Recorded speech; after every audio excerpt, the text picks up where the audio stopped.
नमस्कार दोस्तों, self study वाला पे आप सभी का स्वागत है। हम कर रहे हैं यूपीपीसीएस मेंस के लिए यूपी स्पेशल का कंप्लीट कोर्स।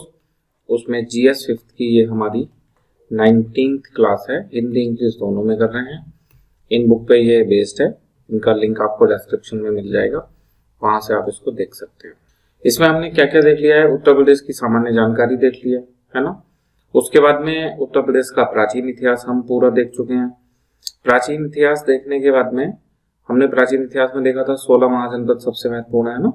प्राचीन इतिहास के बाद में हम उत्तर प्रदेश के प्राचीन नगर भी देख चुके हैं। फिर उत्तर प्रदेश का मध्यकालीन इतिहास एंड भक्ति एंड सूफी आंदोलन, यहां तक हम देख चुके हैं, है ना। तो आज हमें क्या शुरू करना है, ये modern history of Uttar Pradesh का आधुनिक इतिहास, ये हमें पढ़ना है। तो देखो, जैसे प्राचीन उत्तर प्रदेश का प्राचीन इतिहास था ना, तो उसमें सबसे महत्वपूर्ण क्या था। सबसे महत्वपूर्ण हमने आपको बताया वहां पे 16 महाजनपद। और आप ये देख भी सकते हो पेपर में, है ना, लगातार इसी से क्वेश्चन आ रहे हैं। ठीक, ऐसे आधुनिक भारत की अगर हम बात करें तो जो 1857 की क्रांति है, उत्तर प्रदेश इसका गढ़ माना जाता है। चाहे वो झांसी हो, चाहे जहां से क्रांति शुरू हुई, मेरठ हो, लखनऊ हो, है ना, अलीगढ़ हो, कानपुर हो, तो उत्तर प्रदेश इस क्रांति का गढ़ था। तो यहां से हर साल क्वेश्चन आ रहा है 1857 की क्रांति से, है ना। बाकी यूपी का अलग अलग समय में क्या रोल था उसको हम देखेंगे डिटेल में। तो सबसे पहले हम क्या देखने वाले हैं इसमें कि उत्तर प्रदेश पे अंग्रेजों का कब्जा कैसे हुआ, ये हम देखने वाले हैं, है ना।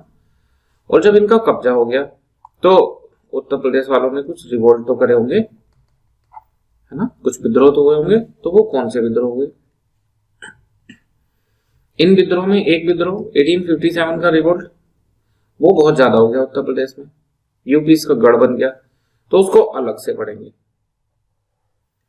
यहां लिस्ट देखेंगे छोटे मोटे विद्रोह की सब, है ना। 1857 वाला है तो उसको डिटेल से पढ़ेंगे।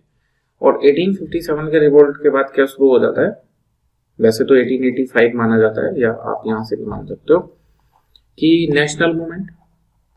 तो नेशनल मूवमेंट में जो भी हो रहा था, जो भी, चाहे वो किसान आंदोलन थे, चाहे वो कम्युनिस्ट मूवमेंट थे, चाहे वो सोशलिस्ट मूवमेंट थे, चाहे वो ट्रेड यूनियन थे, चाहे वो सिविल डिसोबीडियंस मूवमेंट था, चाहे नॉन कोऑपरेशन, क्विट इंडिया, है ना, एंड जो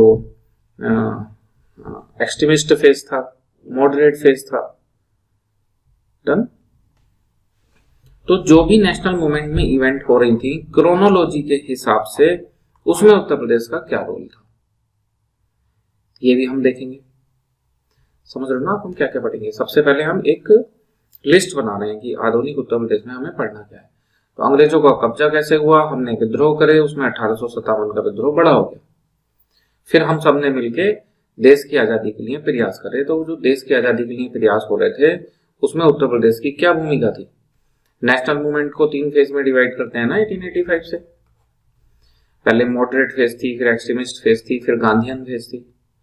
तो मॉडरेट फेज में यूपी का क्या रोल था, एक्सट्रीमिस्ट में क्या रोल था, गांधीयन में क्या रोल था। गांधीयन समय में 3 बड़े मूवमेंट हुए हैं, non cooperation movement, civil disobedience movement, quit India movement. तो इन तीनों मूवमेंट में यूपी का क्या रोल था, है ना। ये तो कांग्रेस कर रही थी। कांग्रेस से अलग कुछ पैरेलल ग्रुप थे जो आजादी के लिए प्रयास कर रहे थे, जैसे रिवॉल्यूशनरी थे, तो उसमें यूपी का क्या रोल था। सोशलिस्ट मूवमेंट थे, उसमें यूपी का क्या रोल था। कम्युनिस्ट मूवमेंट में यूपी का क्या रोल था। यूपी की जो महिलाएं हैं वो इसमें क्या कर रही थी। तो ये सब यूपी का रोल है ना, सब में हम यूपी का रोल देखेंगे। इसके अलावा जो आपके सिलेबस में लिखा हुआ है कि ये जो आजादी की लड़ाई में उत्तर प्रदेश के कौन से प्रमुख व्यक्तित्व थे, तो ये हम अलग से पढ़ेंगे। ये अपना बाद में अलग चैप्टर होगा, है ना। देखो 1 मिनट यहाँ पे, ठीक, ये हो गया personalities of UP and eminent freedom fighters. तो यहाँ पे जैसे हमने वहां प्राचीन शहर पढ़े थे, यहाँ पे प्रमुख व्यक्ति पढ़ेंगे कई सारे, 20-25 प्रमुख व्यक्ति, है ना। और जैसे आपको पहले ही बता चुके हैं कि 3 बार सुधार आंदोलन चले। एक समय जब जैन धर्म बौद्ध धर्म का उदय हुआ, वो धार्मिक थे। उसके बाद भक्ति सूफी, ये धार्मिक के साथ साथ थोड़े सामाजिक भी थे। और फिर उसके बाद में सामाजिक आंदोलन या रिफॉर्मिस्ट मूवमेंट, जो कि 19वीं 20वीं शताब्दी में चले, है ना। तो जो ये सामाजिक सुधार आंदोलन है, ये भी हम देखेंगे। इतना पढ़ के आपका उत्तर प्रदेश का जो आधुनिक इतिहास है वो कंप्लीट हो जाएगा। तो अपना नियम तो वही है कि सबसे पहले तो हम क्वेश्चन देखेंगे, है ना, कि क्या क्या क्वेश्चन जो है अपना वो आए हुए हैं। तो मेंस नेविगेटर में जाके सबसे पहले हम अपने 6th पेपर में जल्दी से क्वेश्चन देख लेते हैं। 1 मिनट बस, सॉरी 5th पेपर में गए, यूपी हिस्ट्री में गए। तो यहाँ पे जाके प्राचीन नगर वाला टॉपिक तो हमने पढ़ लिया, यहां से है ना। Contribution of UP in pre and post 1857 freedom struggle, एक ये टॉपिक है जो आधुनिक में पढ़ेंगे। और दूसरा eminent freedom fighters and personality of UP. तो इससे कैसे क्वेश्चन आ रहे हैं पहले हम ये देख लेते हैं, है ना, उसके बाद में शुरू करेंगे। देखो तो यहां से क्वेश्चन आया कि what was the policy of British government towards taluqdars of Awadh after revolt 1857। हमने पहले बता दिया यहाँ 1857 का रिवोल्ट बड़े काम का है, पर क्वेश्चन कितना डीप पूछा है ना। ऐसे नहीं कि आप लोग पढ़ के चले जाओ 1857 के क्रांति के क्या कारण थे, क्या परिणाम थे, अंग्रेजों पे क्या प्रभाव हुआ, भारतीयों पे क्या प्रभाव हुआ, उतने से काम नहीं चलेगा ना। तो आप हल्का फुल्का तो पढ़ के जाते हो कि तालुकेदारों के प्रति जो पुरानी नीति थी उसको रीस्टेब्लिश कर दिया था, बट ये अच्छा क्वेश्चन है। और अच्छी बात यह है कि जो अपने पिछले नोट्स हैं उसमें इनको ऑलरेडी कवर कराया गया है काफी डिटेल में। जब ये क्वेश्चन आया तो उसको देख के काफी खुशी हुई, अच्छा भी फील हुआ कि मतलब जो अलग अलग डायमेंशन कवर की गई हैं वहां से चीजें आ रही हैं। तो ये 1857 की क्रांति से क्वेश्चन आ गया। अगला कि भारतीय स्वतंत्रता आंदोलन में उत्तर प्रदेश की भूमिका का आलोचनात्मक विश्लेषण कीजिए।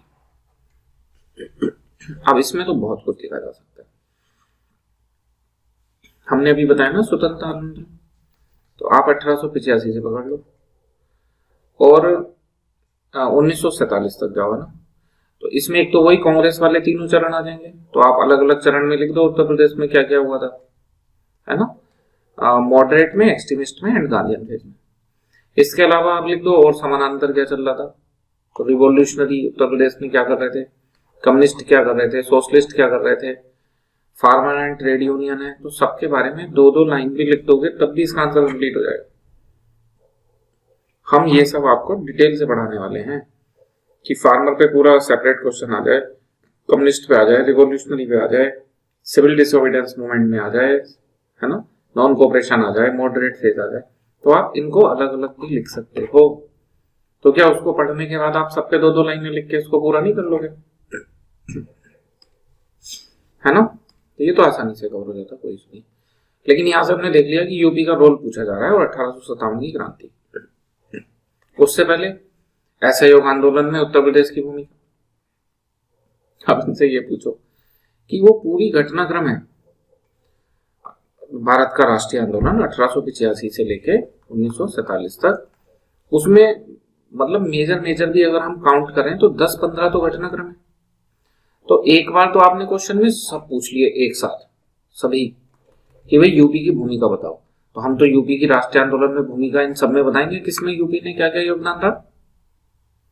और एक बार आप इन 10-15 में से केवल एक को पूछ रहे हो कि बस असहयोग आंदोलन में बता दो भूमिका क्या है। अब समझ रहे हो स्टूडेंट के सामने चुनौती क्या है। उसको इतना भी आना चाहिए कि हर मोमेंट पे अलग अलग लिख ले, 10-15 पे इन पे सब पे 200 शब्द उसको आने चाहिए। और उसको ये कला भी आनी चाहिए कि अगर पूरा ओवरऑल पूछ लिया तो वो इन सबको छोटा करके इन सब पे बस 20-20 शब्द लिख के अपना आंसर पूरा कर दे। 10-10 पे 20-20 शब्द लिखे बस 200 शब्द हो जाएंगे, है ना। ये आपको समझना पड़ेगा, हर टॉपिक को अंदर भी ऐसे तैयार करना है और ओवरऑल भी। या ये पूछ लिया 1857 के सवाल में उत्तर प्रदेश के योद्धाओं का योगदान, तो ये तो आसान क्वेश्चन है ना। रानी लक्ष्मीबाई के बारे में लिख दोगे, खान बहादुर खान के बारे में लिख दोगे, एंड नाना साहेब, बेगम हजरत महल, बहुत से लोग के बारे में लिख सकते हो। अलग अलग योद्धा की, एक योद्धा की हेडिंग डाली, उसने क्या क्या करा, दूसरा, फिर ऐसे है ना। हमने बताया 1857 की क्रांति पे देखो हर बार क्वेश्चन आया। इससे पहले बताया सुधार आंदोलन, तो उसमें आया हुआ है कि 19वीं सदी में उत्तर प्रदेश में पुनर्जागरण के स्वरूप पर प्रकाश डालिए। रेनेसाइन यूपी, तो ये हम करेंगे अलग से कवर, तो हो जाएगा। ठीक, तो अभी तक आपने देखा मॉडर्न हिस्ट्री से क्या पूछा जा रहा है, या तो 1857 इस पे हर बार क्वेश्चन आ रहा है, या फिर role of UP in national movement, है ना, role of UP in national movement की राष्ट्रीय आंदोलन में उसका योगदान बताओ। किसी एक घटना में भी पूछ सकता है या ओवरऑल भी पूछ सकता है। ठीक, तो इस हिसाब से हम इसको कवर करने वाले हैं।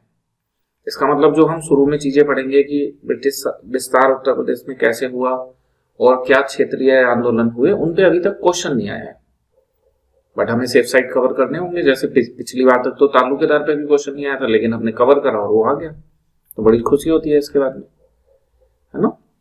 तो हम सेफ साइड उनको कवर करेंगे।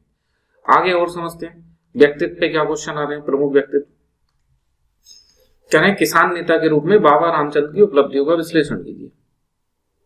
ठीक है, तो बाबा रामचंद्र पे क्वेश्चन पूछ लिया। उससे पहले की बात करें अगर, तो कह रहे हैं उत्तर प्रदेश के क्रांतिकारियों का भारतीय स्वतंत्रता संघर्ष में मूल्यांकन कीजिए, कंट्रीब्यूशन ऑफ द रिवॉल्यूशनरी। तो इस क्वेश्चन को हम यहां भी लिख सकते थे, है ना, इस वाले सेक्शन में, ऊपर वाले में, कि रिवॉल्यूशनरी का क्या कंट्रीब्यूशन है, जैसे 1857 की क्रांति में लिख दिया। और वो वाला जो क्वेश्चन था 1857 वाला, वो यहां भी आ सकता है, क्योंकि एक्चुअल में ये क्वेश्चन जो है वो पर्सनालिटी का क्वेश्चन भी है और नेशनल मूवमेंट का क्वेश्चन भी है, तो उसको ऊपर भी रख सकते हैं, नीचे भी। ऐसा कैसे, जब वो पूछ रहा है 57 के स्वतंत्रता समर में या फिर नेशनल मूवमेंट में रिवॉल्यूशनरियों का योगदान बताओ, तो हम जो जो रिवॉल्यूशनरी थे उनके नाम लिख के उनके बारे में 4-4 बातें बताएंगे ना। तो जो भी 3-4 लोगों के बारे में हम लिखेंगे, तो आप ऐसे समझ लो उसने एक पर्सनालिटी, जैसे यहाँ बाबा रामचंद्र है, उस पर क्वेश्चन ना देके 3 पर्सनालिटी पे इकट्ठा क्वेश्चन दे दिया कि रिवॉल्यूशनरी के योगदान बताओ, है ना। तो हम बताएंगे अशफाकुल्लाह खान, बिस्मिल्लाह ना, जो भी है, कि उनके बारे में क्या क्या योगदान रहे हैं उनके, समझ गए ना। तो वो राष्ट्रीय आंदोलन का क्वेश्चन भी है और वो प्रमुख व्यक्तित्व का क्वेश्चन भी है। रोशन लाहिड़ी, अशफाकुल्लाह खान, इन सब के बारे में हम उसमें बता सकते हैं। डन।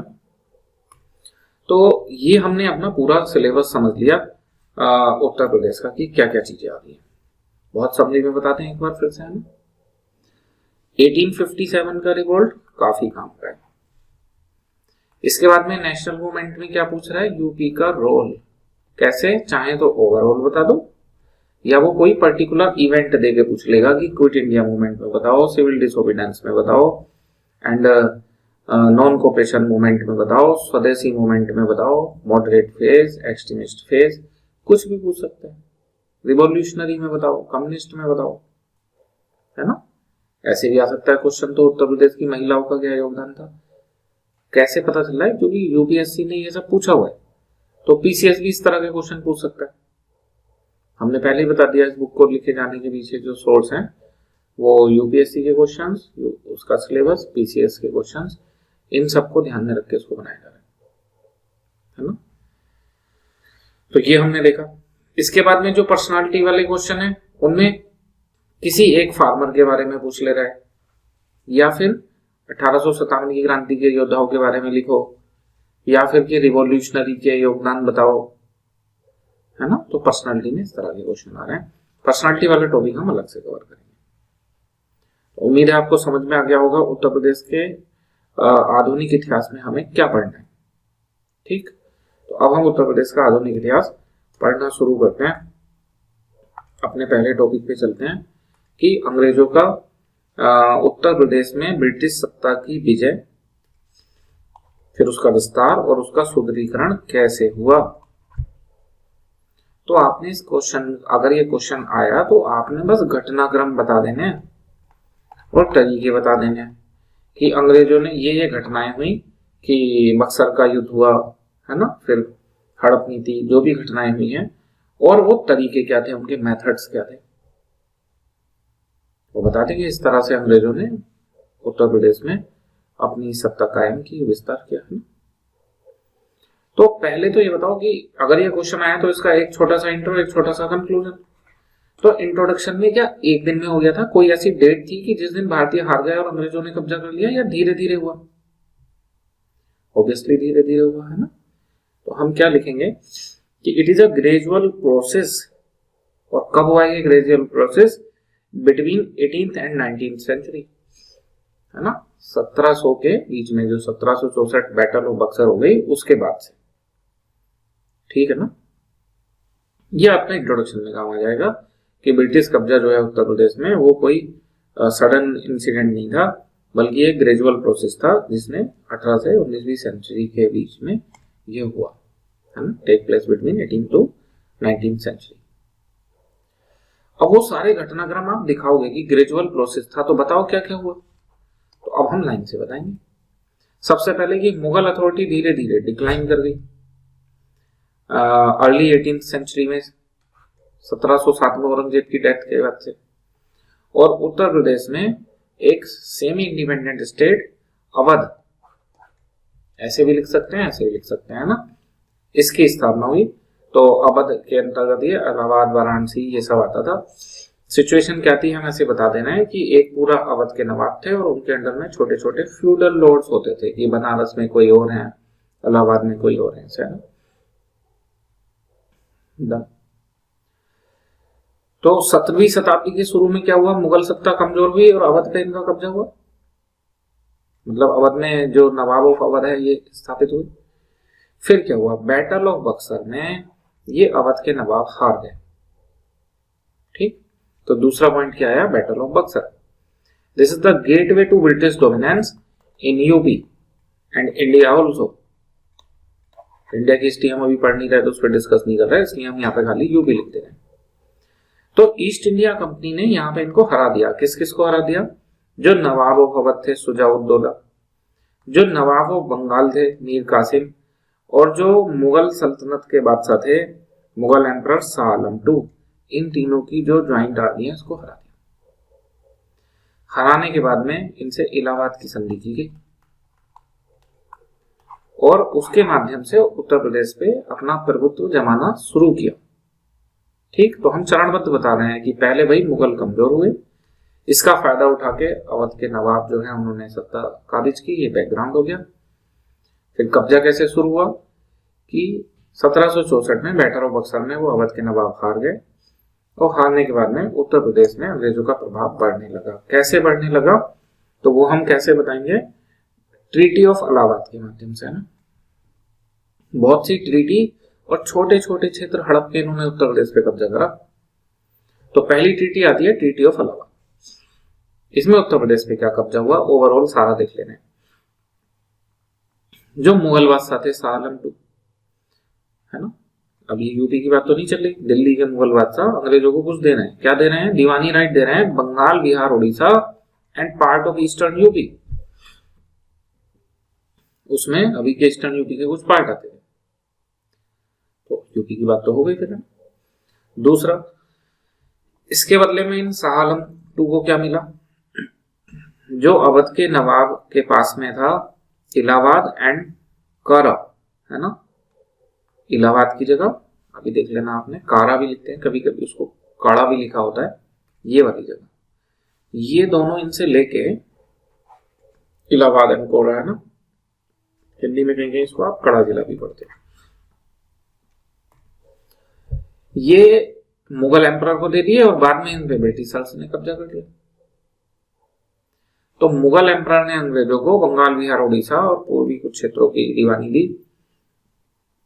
इसके साथ में मुगल बादशाह को क्या मिला, इलाहाबाद और कोड़ा मिल गया, और उसको अल्टीमेटली बाद में अंग्रेजों ने कब्जा कर लिया, है ना।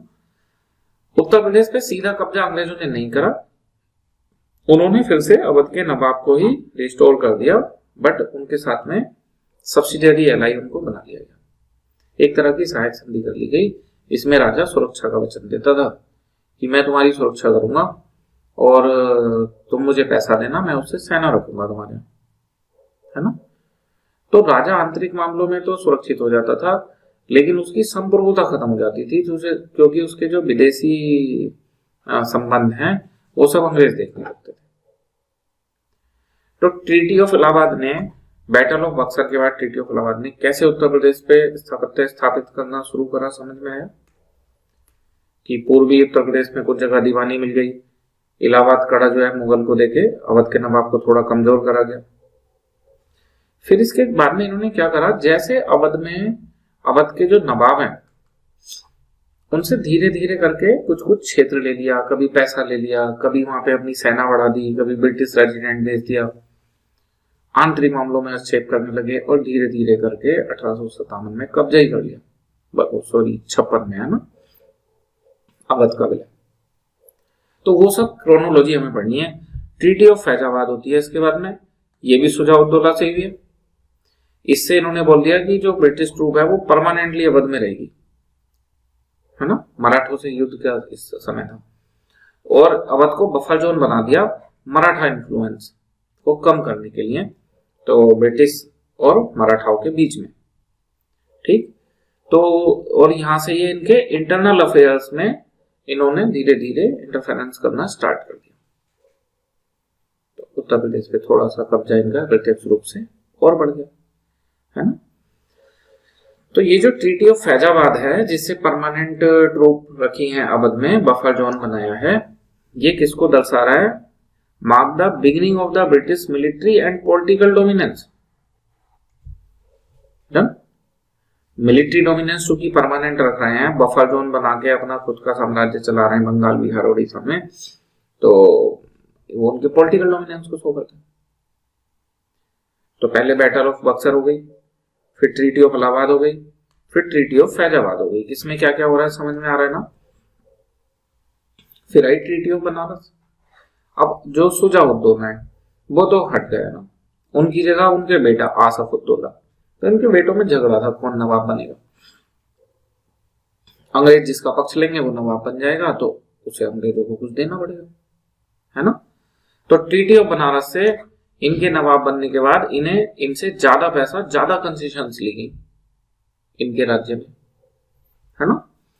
तो यहां से तो अंग्रेजों ने जो उनका सक्सेशन का मैटर था, यानी कि जो उत्तराधिकार का मैटर था, उसमें भी हस्तक्षेप करने लगे इंटरनल मामलों में और उत्तराधिकार में, है ना। तो ब्रिटिश इन्फ्लुएंस और ज्यादा बढ़ गया। फिर उसके बाद में इसी बीच में जब ये सब हो रहा था, ब्रिटिश इन्फ्लुएंस बढ़ता जा रहा था, तो हमने बताया ना कि उनके अंडर में छोटे छोटे फ्यूडल लॉर्ड्स काम करते थे अवध के नवाब के।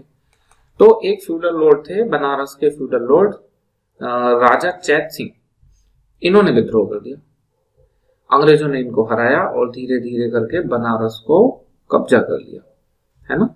1790 के मिड तक जाते जाते Banarasi become a British control territory. Done. समझ में आ रहा है ना कैसे धीरे धीरे प्रभाव बढ़ा रहे हैं, इंटरनल मामलों में पॉलिटिकल डोमिनेंस बढ़ा रहे हैं, मिलिट्री डोमिनेंस में आ रहे हैं ना, और फिर उत्तराधिकार के मामले में, और अब तो कब्जा ही करने लग गए, बनारस पे कब्जा कर लिया। इसके बाद में सुजाउद्दौला के दूसरे बेटे ये बादशाह बने सादत अली खान, तो इन्हें भी कुछ ना कुछ देना पड़ेगा, है ना। तो इन्होंने भी large scale territorial secession to British, कई सारी चीजें इन्होंने दे दी। क्या क्या दिया देखना, रोहेलखंड दे दिया, बरेली का इलाका, गोरखपुर दे दिया, बनारस तो पहले से था ही, एक तरह से उसको मान्यता दे दिया ना। इलाहाबाद चला गया, 2 आपका रीजन चला गया। क्या बचा, पश्चिमी उत्तर प्रदेश, वो तो दिल्ली के प्रभाव से पहले था, और अभी सेंट्रल लखनऊ, है ना।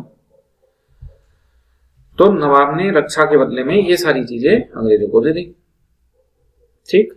तो ऐसा करके eastern and central Uttar Pradesh यहां तक इनका शासन बढ़ने लगा, और डायरेक्ट ब्रिटिश एडमिनिस्ट्रेशन यूपी में आ गया।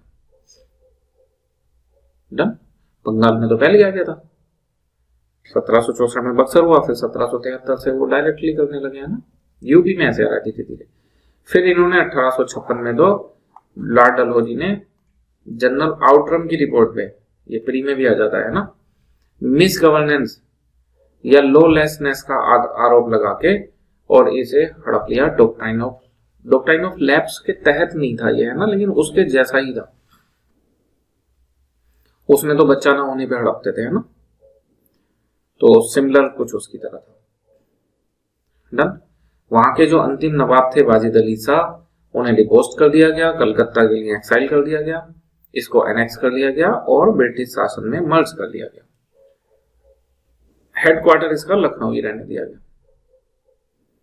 हो गया उत्तर प्रदेश पे कब्जा, है ना।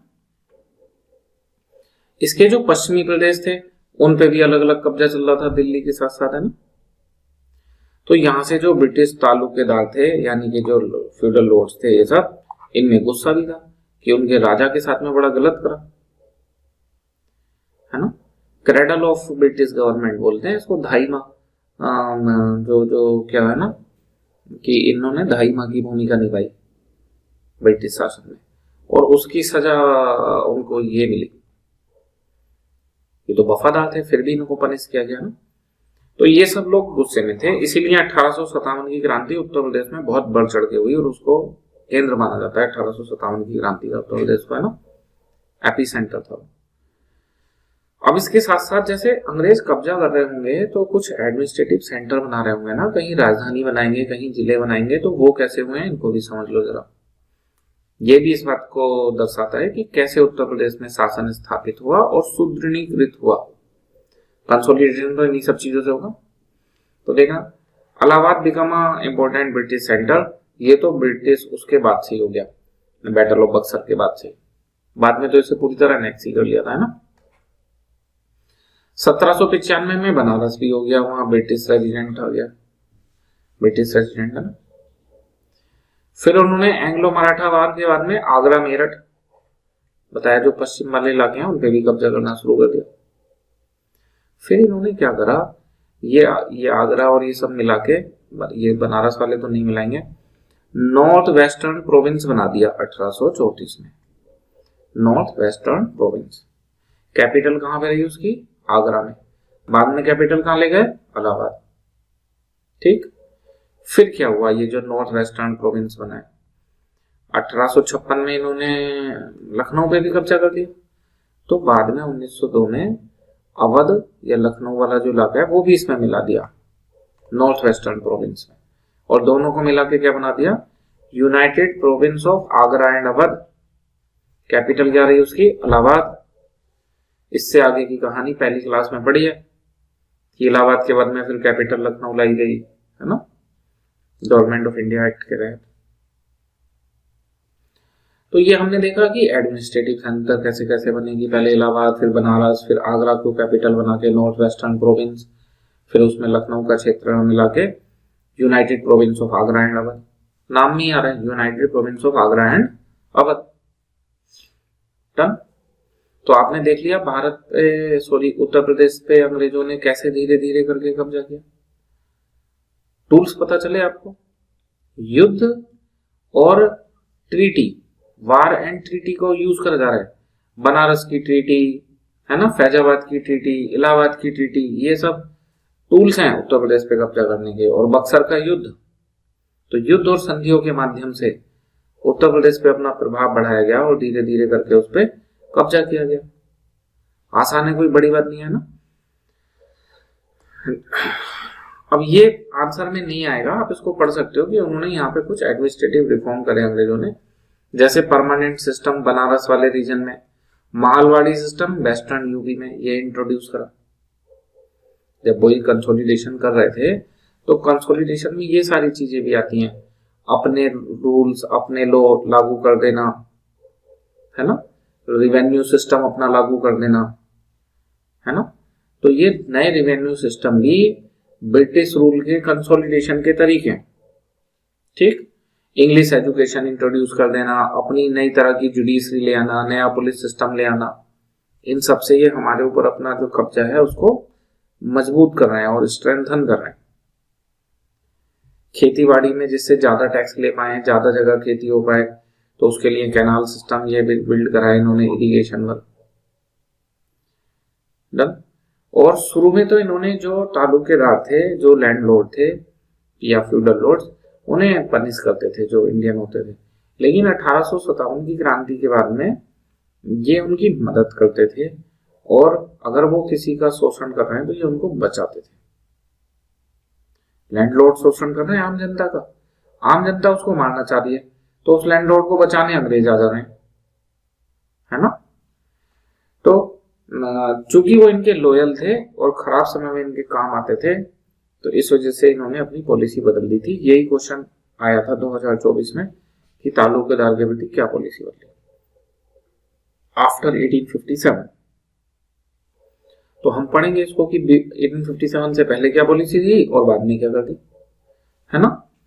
इमरजेंस ऑफ मॉडर्न सिटीज, ये भी अच्छा है कि कानपुर में इंडस्ट्रियल हब बना, वाराणसी एजुकेशन का हब बना, इलाहाबाद एडमिनिस्ट्रेशन का हब बना, तो अंग्रेजों के आने से ये चीजें हुई। ठीक, फाइनली कंक्लूजन में आप बता सकते हो कि भाई ये कैसे इन पे कब्जा हुआ। तो बोले कि ग्रेजुअल प्रोसेस था, और इसके लिए युद्ध, ट्रीटी, अलायंस, एनेक्सेशंस, इन सब का प्रयोग किया गया, और साथ के साथ में एडमिनिस्ट्रेशन को भी अंग्रेजों के हिसाब से चेंज किया गया। ठीक है ना। ये एक्स्ट्रा है, आप पढ़ के छोड़ देना, कुछ अच्छी सी लाइन लिखी हुई है वैसे से, पढ़ने में तो अच्छी लग रही है ना, पर क्या करें, इंट्रोडक्शन कंक्लूजन इतना बड़ा तो लिख नहीं सकते। लग तो बहुत अच्छा रहा है कि 1764 जब बैटल ऑफ बक्सर थी, तो उस समय ये मुगल सत्ता का केंद्र था, है ना। और जब 1857 में विद्रोह हुआ, तो उसके बाद में ये ब्रिटिश का केंद्र बिंदु बन चुका था तब तक, ब्रिटिश सत्ता का केंद्र बिंदु। तभी तो उसको उखाड़ फेंकने के लिए उत्तर प्रदेश में पूरा भूचाल आया 1857 की क्रांति, है ना। इस क्रांति का केंद्र कौन था, उत्तर प्रदेश। शुरुआत यहां से हुई और काफी बड़े क्षेत्र में ये उत्तर प्रदेश में फैला। पर इतना कुछ मजबूरी है, लिख तो नहीं सकते ना, तो या तो ऊपर वाली लाइन लिखेंगे, ये वाली लिखेंगे, कोई एक ही लिखना पड़ेगा।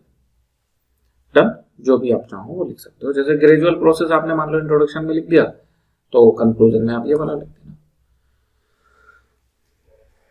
ठीक है ना। तो ये तो हमने देख लिया कि उत्तर प्रदेश पे कैसे अंग्रेजों ने धीरे धीरे करके कब्जा करा। अब उत्तर प्रदेश वालों ने कुछ विद्रोह तो करा होगा, जब अंग्रेज कब्जा कर रहे थे, भारतीयों का शोषण कर रहे थे, राजाओं की जमीनें हड़प रहे थे, जो फ्यूडल लॉर्ड्स हैं उनकी जमीनों पे कब्जा कर रहे थे, है ना। किसानों का शोषण हो रहा था, भारतीय उद्योगों को बंद कराया जा रहा था, तो पूरी उत्तर प्रदेश की जनता परेशान थी और उसने विद्रोह करे। तो क्या क्या विद्रोह हुए हैं रीजनल में, उनकी हम लिस्ट बनाएंगे और एक दो पॉइंट लिखेंगे। इसमें से 1857 वाला विद्रोह हम अगली क्लास में डिटेल से पढ़ेंगे। इन्हें डिटेल से नहीं देखेंगे, इन्हें हल्का हल्का पढ़ के छोड़ देंगे। तो पहले होता है रोहिलखंड 1774। अब इसका कारण क्या है, जो अवध के नवाब है ना, उन्होंने कुछ ऐसे समझो कि कुछ लोन दिया है, जो बरेली इनके अंडर में आता था, पता ना, छोटे फ्यूडल लॉर्ड टाइप से हैं, तो इनकी देनदारी है कुछ, तो इन्होंने चुकाया नहीं। अवध के नवाब ने हमला कर दिया। अवध की मदद करने कौन आएंगे इसमें, अंग्रेज। तो अवध और अंग्रेज दोनों ने मिलकर इन पे हमला किया।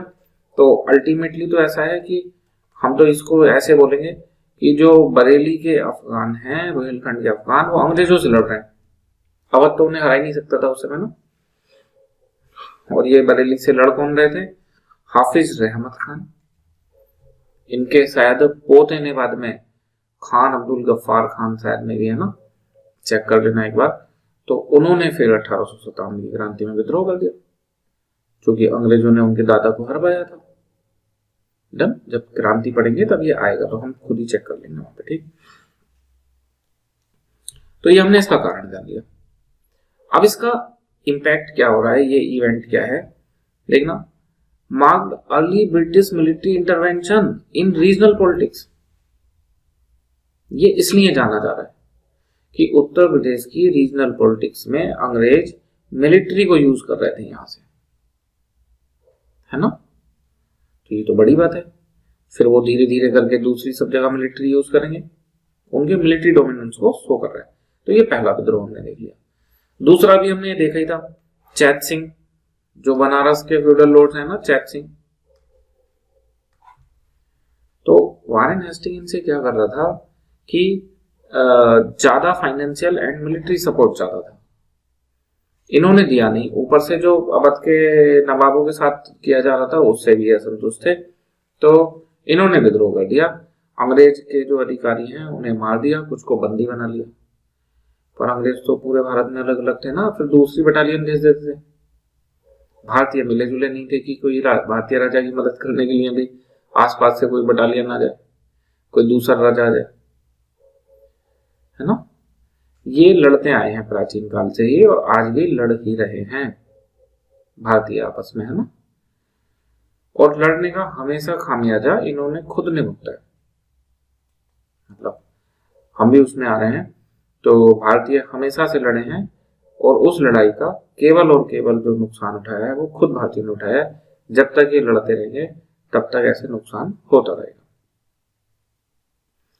तो ब्रिटिशर्स ने अपनी अलग फौज भेज के इवेंचुअली इनको हरा दिया और धीरे धीरे करके तो बनारस को फिर मिला ही लिया, विलय कर लिया, है ना। तो इसका क्या महत्व है, जो प्रिंसली स्टेट हैं उनके अर्ली रेजिस्टेंस को शो करता है। बाद में तो सारे प्रिंसली स्टेट मिलके एक हो गए जब क्या बोलते हैं 1857 की क्रांति हुई, है ना। तो ये उसको देखा। फिर वजीर अली खान है। अब ये कौन है वजीर अली खान? अभी हमने देखा अवध के नवाब थे पहले शुजाउद्दौला, फिर उसके बाद में 2 नवाब हो रहे जो इनके बेटे थे, है ना। तो उन्हीं में इनका एक सोतेला बेटा भी था, ये भी राजा बनना चाहता था। अंग्रेजों ने इसका पक्ष न लेके दूसरे बेटे जो सआदत अली खान टू थे उनका पक्ष लिया, क्योंकि ये सोतेले थे, लेजिटिमेसी का अंतर था। वैसे इनके बाद में ये राजा बन गए थे, तो अंग्रेजों ने इनको हटवा के इनको राजा बना दिया, तो इन्होंने विद्रोह कर दिया, है ना। इसमें भी कुछ अंग्रेज मारे गए, अल्टीमेटली फिर इनको भी हरा दिया गया। तो 3 विद्रोह देख लिया हमने इसमें, है ना। बरेली का देख लिया, फिर उसके बाद में हमने बरेली के विद्रोह के बाद में बनारस में देख लिया, और ये फिर से लखनऊ में विद्रोह देख लिया, है ना, वजीर अली वाला। इसके अलावा और कहाँ पे विद्रोह हो रहे थे? जो ये उत्तर प्रदेश का इलाका है तराई वाला, यहाँ बना देते हैं ऐसे, ये जो तराई वाला इलाका है और ये जो सोनभद्र वाला, यहाँ पे रहती है ट्राइब। यहाँ तो फेमस ट्राइब है ना, थारू पहाड़ी ट्राइब है उत्तर प्रदेश में, यहाँ और नेपाल में ऐसे रहती है। तो इस पे क्वेश्चन गया हुआ है प्री में, है ना, थारू ट्राइब। तो और यहाँ सोनभद्र के इलाके में कुछ है ना, जब वन का क्षेत्र है, यहाँ वन क्षेत्र है। तो कौन कौन सी टाइप रहनी है देखना, सोन क्षेत्र में कोल, भार, चेरो, तराई क्षेत्र में थारू। तो इन्होंने विद्रोह कर दिया अंग्रेजों के खिलाफ, ठीक, क्योंकि अंग्रेज वन क्षेत्र में जाते थे, रेलवे की लाइन बिछड़ी थी, लकड़ी की जरूरत होती थी, लकड़ी काटते थे, तो इनका शोषण करते थे जो आदिवासी हैं। और चूंकि अंग्रेजों को वन उत्पाद की जरूरत थी, ट्रेडिशनली वन उत्पादों पे जो वनवासी हैं उनका अधिकार था, तो उनका अधिकार छीनोगे तो वो तो विद्रोह ही करेंगे, है ना। झारखंड वगैरह में जो विद्रोह हो रहे थे संथाल और वो सब, उससे ये विद्रोह प्रभावित थे अपने वाले। इसके बाद फिर बुलंदशहर का विद्रोह हो गया। यहाँ जो किसान हैं उन्होंने जो रिवेन्यू कलेक्शन है उसके अगेंस्ट में विद्रोह कर दिया। इसमें शोषण करते थे इनका, पढ़ेंगे ये सब डिटेल में, है ना, जब यूपी में भी देखेंगे और जीएस फर्स्ट पढ़ा तो उसमें भी देखेंगे। तो ये अर्ली एग्रेरियन रिवोल्ट को शो करता है। फिर बरेली का रिवोल्ट है 1816 का, देखो ये क्या है, रोहिलखंड के इलाके में। यहाँ पे भी वही है, जो लोकल लैंडलॉर्ड हैं, पीजेंट हैं, रिलीजियस लीडर हैं, उन्होंने रिवोल्ट कर दिया क्योंकि लैंड रिवेन्यू पॉलिसी की वजह से, है ना। Malwadi system, permanent system UP के अलग अलग हिस्सों में लागू किया जा रहा था। ये 3 तरह का सिस्टम था, है ना। तो वो तीनों ही शोषणकारी था। ये यूपी में तो तीनों नहीं आएंगे, लेकिन जीएस फर्स्ट पेपर में तीनों पढ़ाए जाते हैं। तो वो तीनों शोषणकारी क्यों थे, ये तीनों पढ़ाया जाता है। और ब्रिटिश लैंड रिवेन्यू पॉलिसी कैसे एक्सप्लॉइटेटिव पॉलिसी थी, इस पे यूपीएससी में क्वेश्चन आ चुका है मेंस में, है ना। दोआब का पीजेंट रिवोल्ट है, गंगा यमुना दोआब के क्षेत्र में। तो ऐसे करके आप 6-7 लिख दोगे। बाकी अवध में किसान आंदोलनों की श्रृंखला है, 1830 से 50 के बीच में छोटे छोटे आंदोलन यहाँ पे हो रहे थे ना, रायबरेली, फैजाबाद, सुल्तानपुर में। और फिर अल्टीमेटली रिवोल्ट ऑफ 1857 हो गया, जो जिसका एपिसेंटर उत्तर प्रदेश में था। तो मीन्स में ये सीधे सीधे क्वेश्चन आ सकता है कि यूपी को 1857 की क्रांति का केंद्र बिंदु या एपिसेंटर क्यों कहा जाता है। तो अभी तो आप ये देख लो, मेरठ से शुरू हुई है, कानपुर में नाना साहिब थे, लखनऊ में बेगम हजरत महल थी, झांसी में रानी लक्ष्मीबाई थी, बरेली में खान बहादुर खान थे, है ना। कुछ कुछ चीजें आप लिख दोगे। यूपी इसका कोर बैटल ग्राउंड था। बाकी हम इसे चूंकि अलग से कवर ही करेंगे पूरा, तो हम नहीं कर रहे, आप फिर उसके बाद तो लिख ही लोगे जब डिटेल आपने अलग से पढ़ लोगे। बाकी जो तराई वाला क्षेत्र है और गोंडा वाला क्षेत्र है, 1858, 59, 1857 की क्रांति के बाद में एक्चुअल में जो बेगम हजरत महल के सपोर्टर थे ना, उन्होंने यहाँ पे गुरिल्ला युद्ध जारी रखा था बाद में। तो 8-10 रिवोल्ट हम इसे बता सकते हैं। अगर कभी क्वेश्चन आ जाता है कि यूपी में जो ब्रिटिश एक्सपेंशन है उनमें क्या लोकल रिवोल्ट हुए या उत्तर प्रदेश के जो लोग हैं उनकी कैसी प्रतिक्रिया थी, तो उसमें हम कहीं लिखने में इसको यूज कर सकते हैं ना। वैसे हमने बताया अभी यहाँ से ज्यादा क्वेश्चन नहीं आ रहे हैं, जैसे प्राचीन में बार बार 16 महाजनपद ही पूछे जा रहे हैं, वैसे इस वाले में बार बार 1857 पूछा जा रहा है या रोल ऑफ यूपी पूछा जा रहा है। पर सेफ साइड हमने ये जो लोकल रिवेलियंस हैं ये भी कवर कर लिए और कैसे उत्तर प्रदेश पे सत्ता हुई वो भी कवर कर लिया, है ना, कि अगर बाई चांस आ जाए तो आप लिख पाओ। अब कल हम 1857 की क्रांति पढ़ेंगे। बता दिया सबसे महत्वपूर्ण पार्ट है उत्तर प्रदेश में आधुनिक इतिहास का, है ना। तो ये हम अपना कल की क्लास में कवर करेंगे। आज इस क्लास में इतना ही। जय हिंद, जय भारत।